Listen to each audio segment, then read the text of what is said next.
Now, if you're a student that's looking to study applied management accounting, or you're already studying it and you find it quite difficult, you don't really know where to start with it, or maybe you've just forgotten a few things as you've been studying.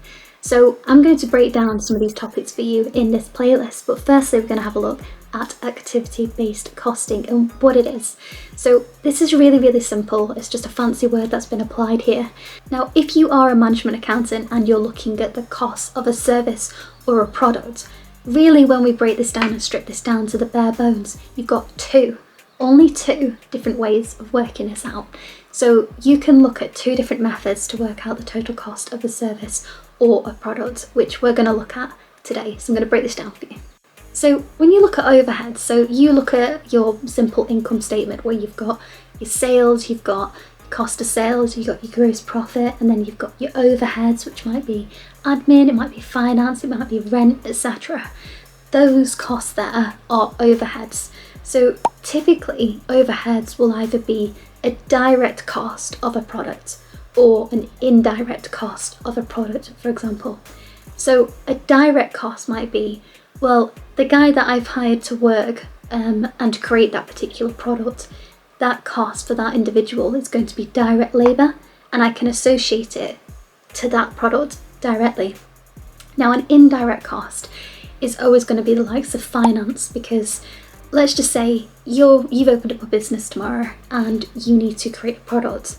So when you are running the business, you can't not have a finance department, you can't not have a HR department, for example, but those costs are still going to be incurred by your business. Now, whilst you can't necessarily say, well, for every hour that this individual in finance works, we can attribute that to, a particular unit. Well, what we can do is we can spread the cost of all of the finance costs and HR costs, etc., across multiple units. But because we can't do it directly, unit per unit, hour per hour, for example, we can't call it a direct cost. So if you think of anything that you can directly say, okay, well, in order to make that product or in order to provide that service, we have to incur these particular costs like labour or the cost of the materials for that particular product, then it's not going to be classed as direct cost, it's going to be indirect.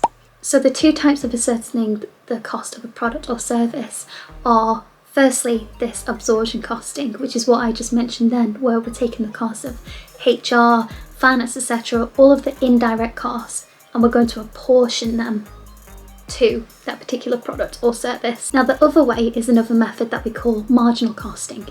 And really simply, it's where we say, we're not going to bother with all these other overheads that are indirect, because we don't want to portion them, we don't want to spend the time doing it. We want a really quick method of working out what the cost per unit is going to be.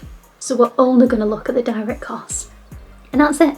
That's the difference between absorption costing and marginal costing. Now, the problem is that times have changed since those two methods were introduced, and they were very much applicable at the time that they were introduced, because you had businesses where they had a shop floor, or maybe they were manufacturing and they had a factory line where they had a lot of direct costs for materials and labour.